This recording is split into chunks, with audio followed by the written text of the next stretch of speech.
I really need a better spot to film. All right, hey everyone. So I've been wanting to talk about the sort of psychological significance of Christianity for a long time, but I felt like I haven't built up the necessary foundations yet. But I still sort of had the urge to discuss it. So I want to give you guys a sort of historical, psychological analysis of some of the most important events in history. You can think of this as my Christmas special, where I'll be discussing Christ and sort of the philosophy of Christ and a little bit about the psychological symbolism of Christ. That's Jesus Christ, in case you were confused about which Christ I was talking about. But anyways, this will be kind of a complicated and very long discussion about some of the significant events in history, and as well as the sort of archetypal patterns which manifest in history and shape the course of history, especially the sort of the people involved in history. And these significant events in human history, especially in the history of the West, are the rise of the Roman Empire, which happened because of the fall of the Roman Republic, and the existence and the birth of a man named Jesus, who lived in Judea approximately 2,000 years ago, and has influenced history immensely, despite at the time being a relatively insignificant figure. And, there's something super interesting about sort of the way archetypes can grip the human mind. And in this particular case, what we'll be examining is how two of history's most influential figures sort of used psychological imagery, mythological imagery around their own images in order to sort of solidify the popularity that they had. And these two figures in history are Jesus and Augustus. If you don't know who Augustus was the first emperor of the Roman Empire. And they lived, relatively close to one another. And I want to argue that they are very similar in many ways, especially with respect to the sort of symbolism they employed, the psychological symbolism they employed to sort of build up their image in the eyes of the people. But at the same time, simultaneously, they couldn't be more different from each other in sort of a moral sense. So they kind of adopted the same sort of psychological imagery in their images, and the way they depicted themselves, but it led to two different consequences. It went in two different directions. So you can kind of use psychological archetypes to sort of push a particular agenda.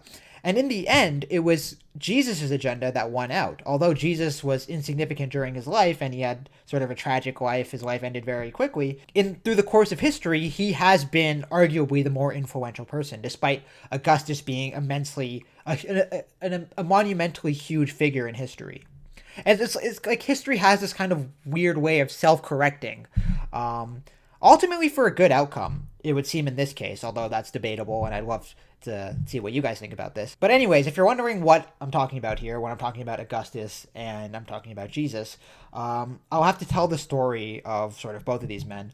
But before we could talk about Augustus, we would need to talk about Julius Caesar. Now, this is probably a name that all of you are familiar with, whether it be through the Shakespeare play or through Little Caesars. And Julius Caesar was the most disruptive force to the Roman Republic.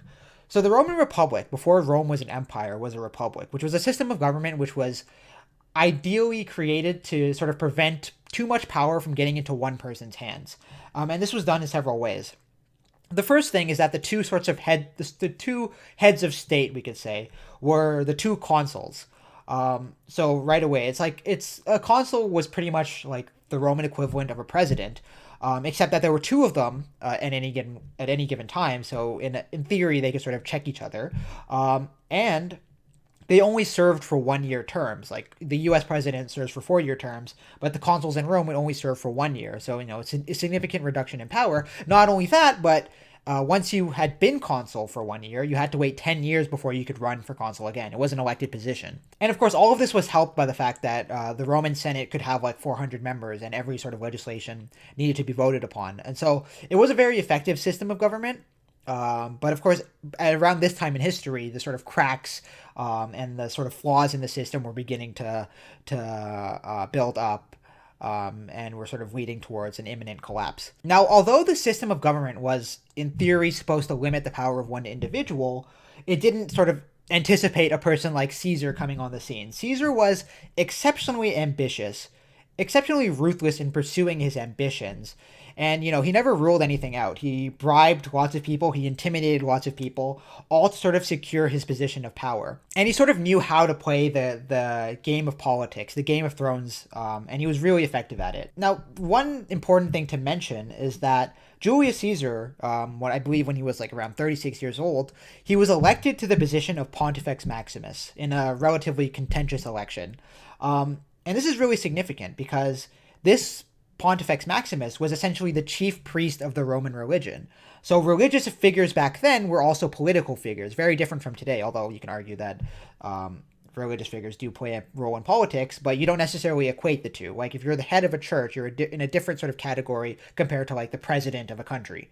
But not back then. Back then, religion and politics were sort of intermingled. And so this was an extremely powerful position, as I've always argued, that being in a position of religious authority gives you a lot of actual authority. Like imagine being the guy who interprets the will of the gods, especially for a society that was firmly believing in the sort of will of the gods and the power of the gods. And so right away, in sort of the eyes of his people, Julius Caesar would have seemed like a divine person, like a righteous person. He was the chief priest after all.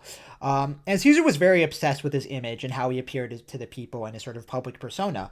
And to sort of shape this image in accordance with his will, he claimed that he was descended from the Roman god of war, Mars, and the Roman goddess of love, Venus.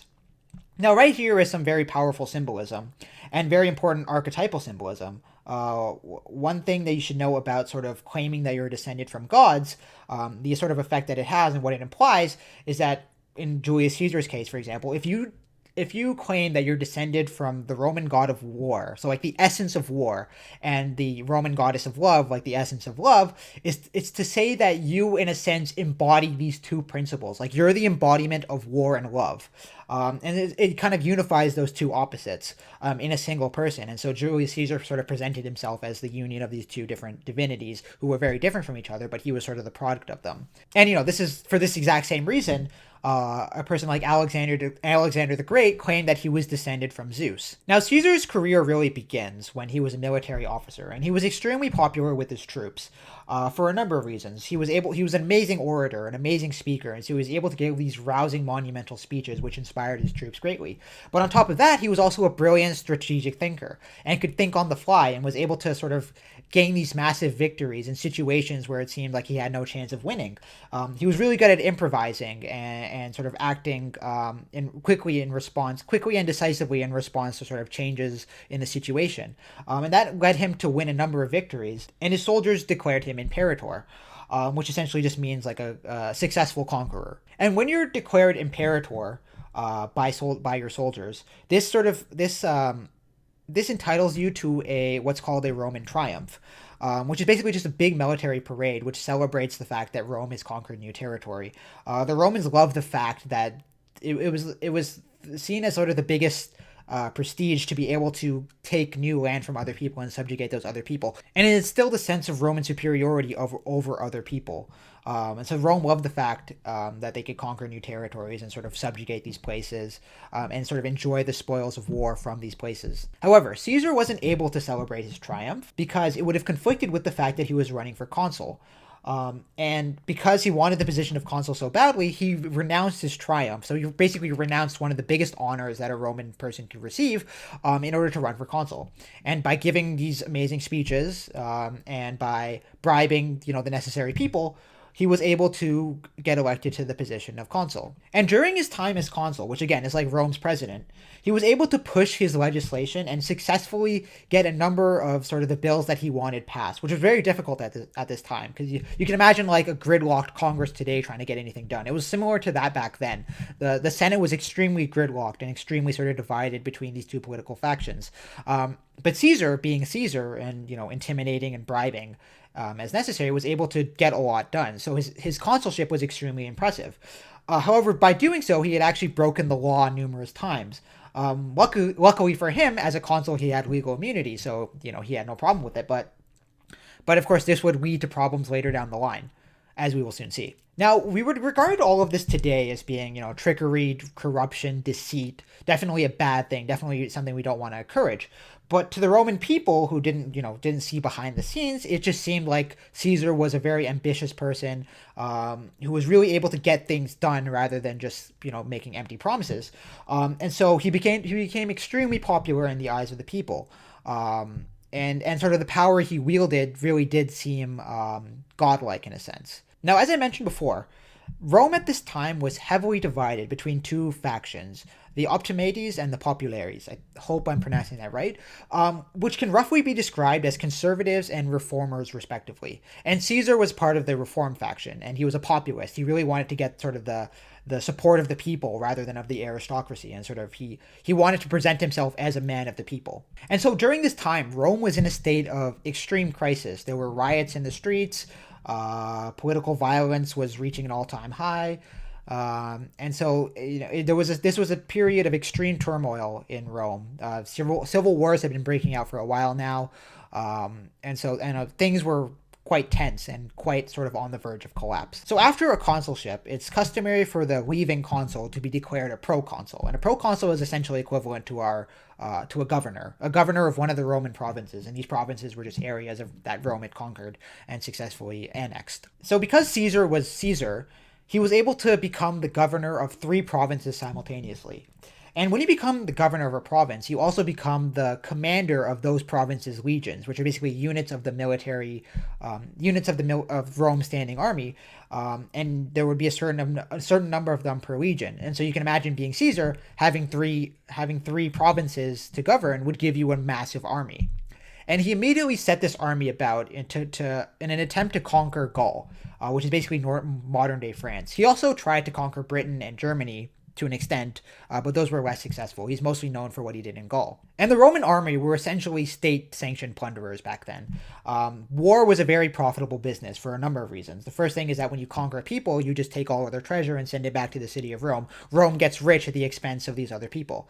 But it's also important for the fact that when you conquer new land, and successfully annex the land, the citizens of that land now pay taxes to Rome, whereas the Roman citizens living in Italy wouldn't actually pay any taxes at all, so they could just the government could run off these other lands that they had conquered. Thirdly, another way in which the sort of commanders of these armies could get super rich was through the slave trade, and slavery was a massive industry back then.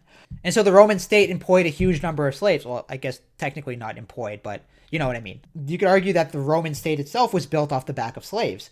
And so when you can capture and subjugate people, you can capture a huge number of slaves and sell a huge number of people into slavery. And that would actually be a very lucrative business. You could get very rich just off of that. And so Caesar, during his time in Gaul, was able to become extremely rich, extremely popular, because again, Romans love the fact that a Roman conqueror or a Roman general was able to, seize land from other people. They celebrated that greatly because again, it signified the fact that Rome was superior to all of these other places. And his soldiers began to become fanatically loyal to him, which was a very common thing back then, where sort of the soldiers of an army would be more loyal to their general rather than to the state that they technically served. And this was because of the fact that Caesar made them rich by, conquering people, taking treasure, getting slaves. But he was also, because he was such a good tactician, able to get them out of these really sticky situations. And so they praised him for that and really began to think of him as a god. And also, an important thing I should mention is because his soldiers were fighting so much in Gaul, they became extremely experienced and became one of the sort of deadliest fighting forces of the ancient world. So while all of this was happening, the political divide in Rome was becoming unbelievably unstable, and the conservatives in the Senate wanted to prosecute Caesar for his crimes, which he was guilty of. But at the same time, Caesar was not somebody who was keen to go to jail. And of course, one of the consequences of this sort of political division is that both sides were sort of becoming reprehensible in terms of what they were doing. They were both doing very illegal things, just to sort of outplay the other side. So I don't want to just present Caesar as like this criminal. I mean, he was a criminal, but, the Senate was also kind of dabbling in illegal activities. And the Senate was scared of Caesar because he intended to run for consul again as soon as his governorship was over, which would basically mean he would have permanent legal immunity and there would be nothing they could do. And he was becoming extremely popular, which they were really scared of. So they decided to declare him a public enemy. And Caesar responded by marching his armies against the people of Rome.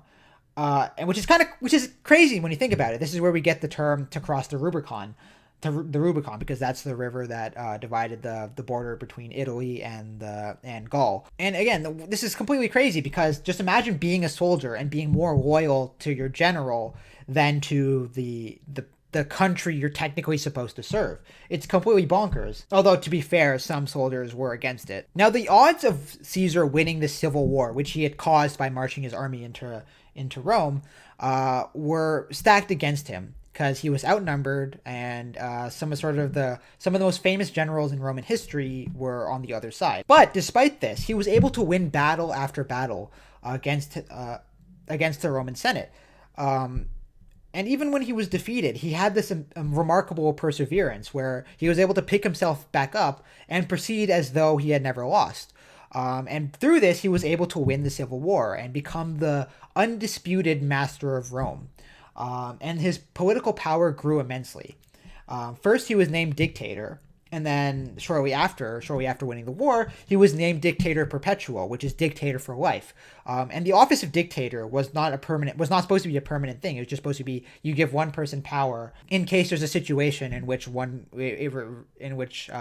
it's desperately needed. And he had statues of himself built. He celebrated 5 military triumphs. So remember that military parade that he didn't get to celebrate earlier? He celebrated 5 of them more or less sequentially. And during these triumphs, and this is a detail about the triumphs that I forgot to mention, there would be human sacrifice involved, where slaves captured from these conquered lands were marched through the city of Rome and then sacrificed in front of the Temple of Jupiter. And again, this was all just to show that sense of Roman superiority and the fact that all these other ethnic groups from other places are inferior and we can just do whatever we want with them. They're basically our slaves. They're basically our bitches. That's kind of reinforced in the idea of Rome and within Roman culture, this idea of our natural superiority compared to all these other people around the world. And he was also elected consul again. He became extremely powerful, held a number of titles which would just give him extreme authority. He also packed the Senate with his loyalists. So again, it seemed to the Roman people that this man wielded godlike powers. And of course, Caesar wanted to become a king. He didn't just want to be the dictator of Rome. He wanted to be the king of Rome. And here's where I can sort of get into the archetypes. You're probably wondering what any of this has to do with the archetypes. And I can just briefly mention that one of the titles Caesar was given by the Senate was the title of Father of the Fatherland. And of course, the father archetype is significant because it is kind of the archetype of dominance, and when you project that archetype onto somebody, it's under the assumption that you see them as superior. So when Caesar was declared father of the fatherland, he essentially sort of became the head of the Roman people and sort of the person who decides where Rome goes. Because that's sort of the traditional role that the father plays. And during this sort of reign of terror from Caesar, he was extremely ruthless, extremely tyrannical, although arguably not tyrannical enough because he was assassinated by some of the people he had forgiven. But during all this, before his assassination, he was grooming his great-nephew Octavius to be his heir. And when he was assassinated, Octavius was adopted to be Caesar's son. Now, history kind of glosses over this fact because it's, for the sake of teaching history, it's kind of inconvenient.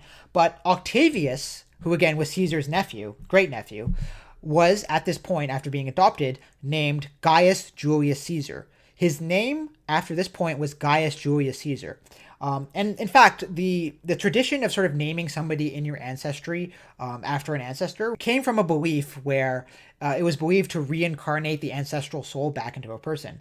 And so him being Gaius Julius Caesar after Julius Caesar had died, imagine what this looks like to the Roman people, who again were very religious and sort of just lost one of the most popular people that had ever lived. And again, lost him because a group of aristocratic senators decided to assassinate him. Now, this event, Caesar's assassination, would reverberate through history because the people, for lack of a better term, went apeshit when Caesar was killed. They rioted through the streets. They burned down various, public temples. And it really just shows how popular Caesar was to the eyes of the people. And, this popularity to a certain extent was earned. Although Caesar was a political strategist and was able to sort of manipulate the political system to his gains, he was also a brilliant mind and a brilliant tactician and a brilliant writer. And he was able to accomplish so much for the Roman people and he also was extremely generous with his wealth. He donated a huge amount of it to the people. So again, he really did begin to seem like a godlike person in the eyes of the Roman people. So to the eyes of the Roman people, a man named Julius Caesar, who they viewed as nearly godlike, who was the Pontifex Maximus, who was dictator for life and consul, was killed. And now here comes a second Julius Caesar. It's as though the man who they viewed as a god, was reincarnated. And I keep saying the fact that they viewed him as a god because it was literally true. After Caesar died, he was declared a god by the people of Rome. So, like, to the people of Rome, in their minds, a divinity, a living god, walked among them. And they knew he was a god because of what he was able to accomplish. And so, the fact that he was a god wasn't really questioned. But a god walked among them, was killed, ascended to the heavens, or, ascended to the spirit plane, and now was resurrected, in a sense, in a symbolic sense, in this man Octavius, who was renamed Gaius Julius Caesar. And so this is kind of where the symbolism of the self comes into it. Octavius, and I'll call him Octavian now because Octavian is the past tense of Octavius, which is what historians call him. But again, remember, back then he was Julius Caesar. This was a second Caesar. Caesar had come again, so to speak. But Octavian, what I want to argue is that Octavian was able to use this imagery of being the son of a god to his advantage, this explains to a large extent why he eventually became Augustus, the first emperor of Rome. Because remember, even though Caesar had all of this power, Rome was still technically a republic. But when Caesar died and Augustus rose, it became an empire under the command of a single emperor. Now, Augustus' story is long, and I don't want to dwell on it too much, but essentially he had to sort of fight his way through the political system. He was lucky, though, because being the son of Julius Caesar, he was able to sort of get the support of Caesar's veterans, who again were these cold-hearted trained killers, and he was able to recruit their loyalty, and so was able to sort of defeat his opponents through that. And he also managed to gain the title of Pontifex Maximus. Now, although Augustus definitely earned his position through overcoming his rivals and gaining the support of the people, what I want to argue is that he was helped to a great extent because, of course, one of the things that you should note about dictators in history is that they rarely become dictators without broad support of the people. And of course, Augustus was a dictator, but he did have the support of the people. The people loved him. So how was he able to do this? Well, I want to argue that the psychological symbolism and the mythological symbolism that he employed in his image greatly enhanced sort of his popularity, and Augustus would have seemed like a messiah figure because remember, Rome was in a state of turmoil until the civil wars had finally ended, and it seemed as though Augustus was the person to have ended all of the conflict and civil wars. So he kind of seemed like a savior to the Roman people. But not only that, because remember, he was the son of a god. Julius Caesar was declared a god. So this was a man who was the son of a divinity, living among them. And the sort of the symbolism of the living god, because normally gods are something we think of as sort of inhabiting a spiritual realm. But the symbolism of the living god speaks directly to the archetype of the self, because it's poised midway between sort of the mortal realm that we all inhabit and the spiritual realm of the gods, because the living god is mortal and incarnate. So he kind of has to experience that burden of mortality. Because, of course, we can think of our spiritual selves and our sort of spiritual egos as being high on this, as being sort of transcendent to our bodies, and that's kind of how we think of ourselves. But when you think about the archetype of the self, we acknowledge the fact that this sort of ego, which seems almost spiritual, is bound to a mortal body. And sort of the limitations of a mortal body, and the fact that so much of our psyche is predetermined, and that we don't shape our psyches to an enormous extent. It's kind of like being humbled to the fact that, okay, despite being godlike, we're also mortal. And it's sort of the union between the spiritual realm and the mortal realm, which is very characteristic of the archetype of the self. The archetype of the self, essentially, it's hard to describe, and it's hard to even describe where it comes from and what its purpose is. But the best way to think about it is that it's the entirety of your psyche. And it kind of blends the two realms that we've been discussing. So we could think of the ego as being this sort of product of culture and therefore, in a sense, immaterial. and therefore in a sense spiritual.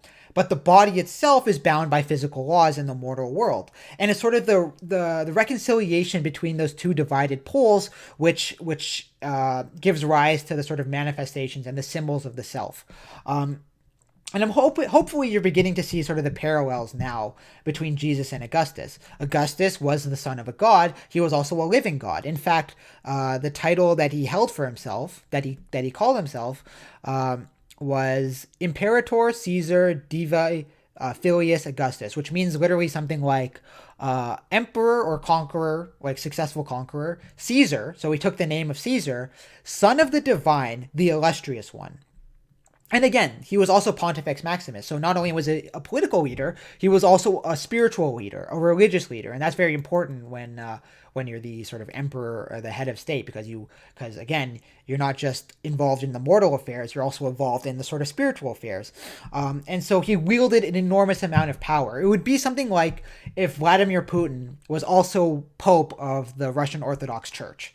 Like, he would have an extreme amount of power in two different areas, which would ultimately lead to an immense amount of power consolidated in one person. And the Son of God is a very potent symbol for the self, because it represents kind of the next generation of God, sort of a younger God.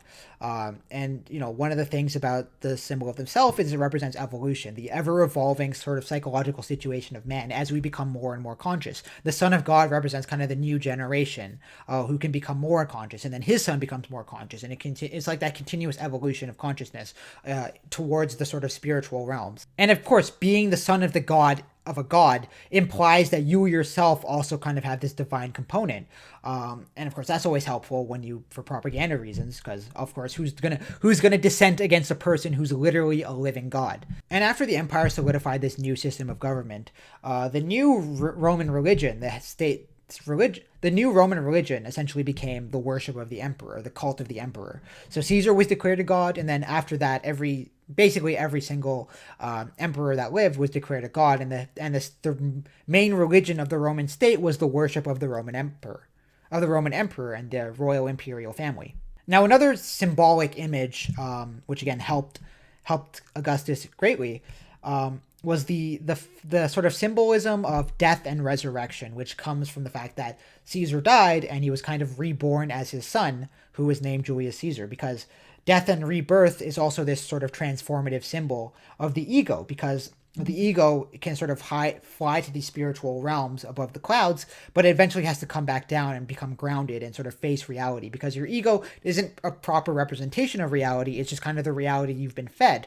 But the ego can die when this sort of conception of reality that you have also dies. And sort of the death of a god and his rebirth is a great symbol of that, because it's, again, this sort of evolving symbol. And so the Roman state went from a republic, a relatively effective system of government, into a one-man dictatorship, which we call the empire. And it's kind of funny how one person emerged to be the sort of the master of Rome, out of a civil war, which itself was kind of a product of the failures of the failures of the system, which was the Roman Republic. And now we could say a lot about a person like Augustus. He was very cruel to sort of, in a lot of ways. He did sort of persecute his political enemies, but he also implemented a large deal of reforms. He also conquered new land for Rome, which again was like the greatest possible accomplishment to the Roman people. So it's varied. Now, during this time, during sort of Augustus's reign, after the civil wars had ended and all the turmoil was kind of ended, the people of Rome experienced kind of a golden age, because one person was in power, and, that's normally a bad thing. But because one person was in power, it didn't sort of lead to the gridlock that would normally occur with the Senate. And he was able to conquer new territory, which meant increased wealth for Rome. They were able to plunder other countries, take their wealth, and also, sell the people that they captured into slavery. So for the Roman people, for the average citizen of Rome, this was a great time to be alive. It meant increased wealth, increased prosperity. But if you lived in any of the places that Rome was subjugating, it was probably hell.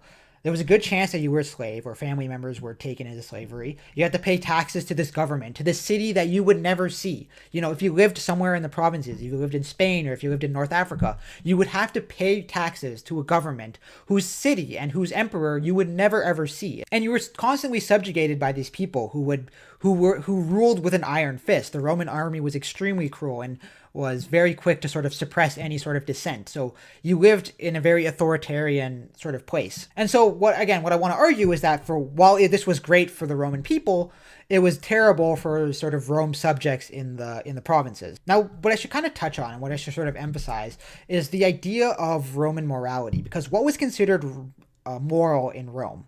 Well, obviously superiority. Julius Caesar and Augustus were not humble people. They did not humble themselves in any regard. They presented themselves as kind of the greatest people who ever lived. They were egomaniacal. And sort of that sort of Roman pride and arrogance was considered a moral trait. Whereas today, you could argue, some people might not argue that being humble is more moral rather than being boisterous and rather than being pride and pretentious. After the reign of Augustus, directly after it, in a small region just east of the Mediterranean, a man named Jesus was born, and there's not a lot we could say about Jesus definitively. We know he existed. Some people try to claim that he didn't exist, but you could use the same arguments to claim that Socrates didn't exist, and nobody would claim Socrates doesn't exist. Jesus did exist. The real question is what he did during his life. And we know that he led a ministry, that he was a Baptist, and that he may have been a relatively harsh critic of Judaism at that time, as it was being practiced at that time. But he was eventually killed by the Roman state. And the sort of canon of writings surrounding Jesus' life are called today the Gospels. And they were written several years after Jesus had lived, but they're sort of the main focus of this, because this story of Jesus proclaims that Jesus was the Messiah, which is essentially God reincarnated as a man who lived amongst the people, died, was resurrected, and then ascended back into heaven. Now, as many of you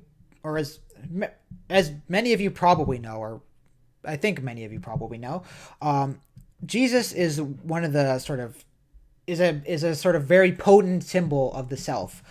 If you read Carl Jung's Aeon, this is sort of the main theme of Aeon, that Jesus is a very potent symbol of the self, and this sort of symbolism of the self greatly explains why Jesus was so popular, and why he's still so popular today. And many of the sort of facts about Jesus' life, or the facts that were written down in the Gospels, because we don't know for sure if these are facts, are really potent in terms of their psychological symbolism.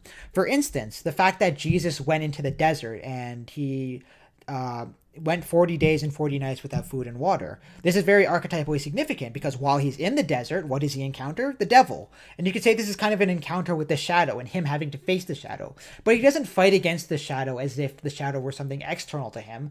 It's a force that's tempting him almost like from within, like it's telling him, you're the son of God, why don't you just, turn these rocks into bread? And Jesus refuses him. So he kind of confronts the shadow in that way. And the wealth of symbols that follow Jesus in sort of his religions, such as Gnosticism and Christianity, and the symbolism around those, also are symbols of the self. And that's something we'll get into when we discuss Aeon later down the line. But if you were living in history at this point in time, you wouldn't think that any of this was significant. Okay, there was this guy named Jesus, and then, he led a ministry for a while, then he was executed by the Roman state. This kind of thing happens all the time. So you wouldn't think that event would be that historically significant. But of course, today we know, living in the world today, that this event was extremely significant. Not necessarily because of what happened, but because of the myths surrounding it and the stories that were told about it. And these 4 books called the Gospels that recorded what happened, and gave it to us. And sort of what happens in these Gospels is a remarkable phenomenon, which Nietzsche would call sort of the inversion of morality, the inversion of slave and master morality. Because the morality and the moral teachings espoused by Jesus, according to these Gospels, was almost like the exact opposite of what the Romans considered moral. Romans considered superiority moral, but, the sort of teachings of Jesus that exist in the Gospels were the exact opposite of this. It says that the poor are blessed. It doesn't celebrate, celebrity and status and wealth like the Romans did. It said that the poor are blessed, and that heaven is actually suited more to the humble and the modest, rather than, the egotistical people that Rome would have admired.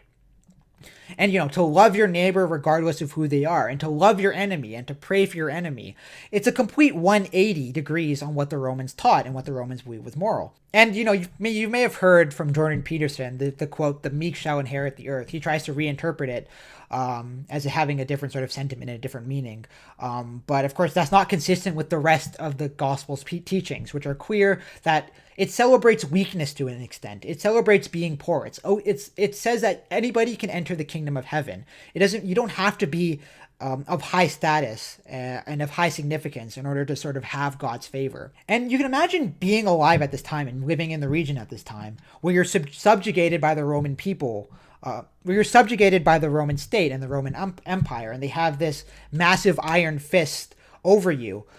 That a religion like this, which sort of inverted the morality of Rome, would be extremely attractive and extremely popular. However, just like Augustus, I want to argue that the popularity of Christianity was largely predicated on its psychological symbolism, its archetypal symbolism.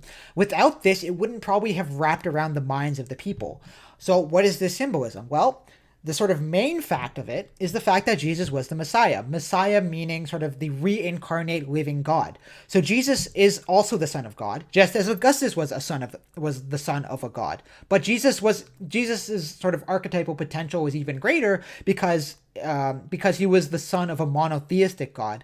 So he was God incarnate, but not of a particular God, but of God in general, sort of the highest possible being. And the fact that he was born of a virgin, I don't know if Jesus was actually born of a virgin, but the story saying that he was is extremely significant because what it implies, it's kind of hard to describe, but what it implies is in a sense that it reinforces the fact that God is his father, which essentially means that, that same thing that I was mentioning when Julius Caesar claimed he was descended from Mars and Venus, or that Alexander was descended from Zeus. It makes it seem like as though he is sort of the representative of God on earth and is descended from the very principles that God represents. He is kind of the embodiment of the principles which God himself is meant to represent. And again, the fact that he died and was resurrected clearly has parallels to the fact that Augustus was Julius Caesar, who was resurrected. It's the exact same kind of symbolism and the same kind of evolution of the self, which sort of lends the psychological potency of these two stories and of these two men who were able to gain a huge amount of popularity and power. But the difference between the power of Augustus and the power of Jesus was that Jesus didn't really exert any power directly. He just lived and then died, and then his story exerted the power afterwards. Whereas Augustus, he was able to exert his power directly. He was able to make legislative changes and changes to the Roman government, which he did directly. And so two different kinds of power. And in the end, you could argue that Christianity won out. Now, I mentioned Nietzsche, and I should probably discuss this a bit more because some of you might be a little bit more interested in this. But his idea of slave morality and master morality goes like this. Essentially, there's a master class which subjugates a slave class. And they have a certain sense of morality. So in this case, this would be the Romans. The Romans would have a master morality because they subjugated the people. They subjugated the people of Galilee and Judea. And their moral qualities sort of become the moral qualities amongst the high class, the master class. But the slave class, and Nietzsche says this is sort of motivated by envy, but I think it's just the natural consequence of being the slave class, I guess. But the slave class invents their own type of morality, which celebrates the opposite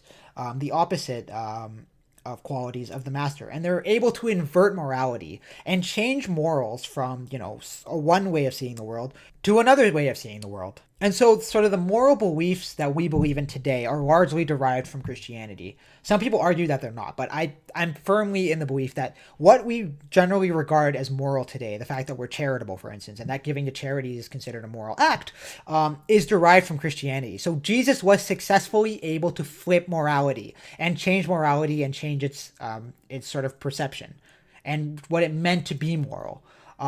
Which I think is a really good thing, because Nietzsche argued that this was a bad thing, that like the master morality should reign. But I do really think that there's something kind of substantive and kind of truly moral about the moral teachings that Jesus espoused. Not everything, and I don't think everything is compatible with today. But if you go back and read the Gospels, many of the things which Jesus espouses to be moral are, kind of sensible and kind of logical, and it really does depict the kind of world that I want to live in. And I guess sort of the thing I want to end on is the fact that the Roman Empire Empire eventually did adopt Christianity. So remember, as I mentioned before, that the chief religion of Rome during the Empire was the worship of the emperor and of the imperial family.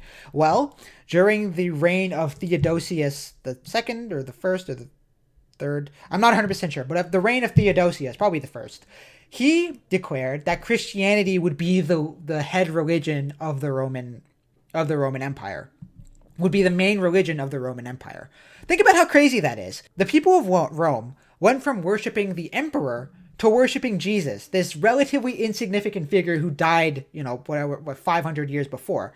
It's kind of crazy. It kind of makes you think about sort of the progress of history and the fact that morality can inverse itself and sort of change the world, and how dead people sometimes are able to wield more power than living people during their lives. It's kind of baffling, and it makes you think about the sort of course of history and where we're going, and how sort of certain events in history give rise to their exact opposites. The way I argue here is that Augustus gave rise to Jesus in a sense, because Jesus kind of was a product of the Roman Empire. The Roman system of subjugation gave birth to a person like Jesus, who would claim to be the Son of God and claim to sort of have this system of morality, which again would eventually become adopted by the world more or less. You can even argue that the same thing happened with Buddhism, with the Buddha being the sort of Christ-like figure who inverted morality and moral teachings at the time. So I hope that sort of illustrates the points that I was trying to make. I guess I could try to summarize them again, which are the fact that psychological symbolism isn't just something which appears in myths. It's also something which shapes history, and archetypes also shape history. And being able to utilize archetypes properly can kind of lend you more credence.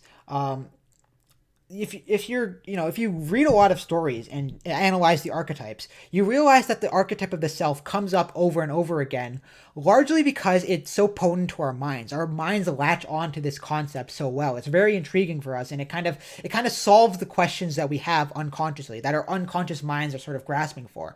And so that's why using psychological symbolism in your sort of own image is a very potent thing. But I'd argue that Jesus did it better than Augustus. The story of Jesus Christ as told by the Gospels and the sort of wealth of symbols that follow Jesus in Gnosticism and Christianity are very potent in their sort of psychological symbolism and represent the symbol of the self. And even Jesus himself is a very potent symbol of the self.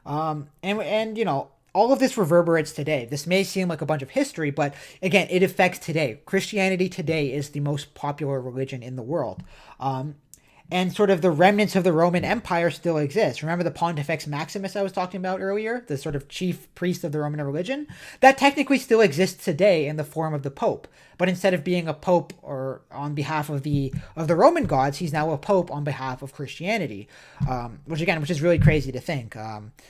And I hope that this has sort of demonstrated kind of the moral progress of the Western world, at least to an extent. That's a very big topic, and I can't really cover everything. But I hope you've enjoyed this analysis. It was a lot of fun to make and research. I'll include links to more sort of further reading and further watching in the description. But anyways, thanks for watching. I hope you enjoyed this discussion, if you've watched up till now. I'll see you next time, I guess. Peace. See ya.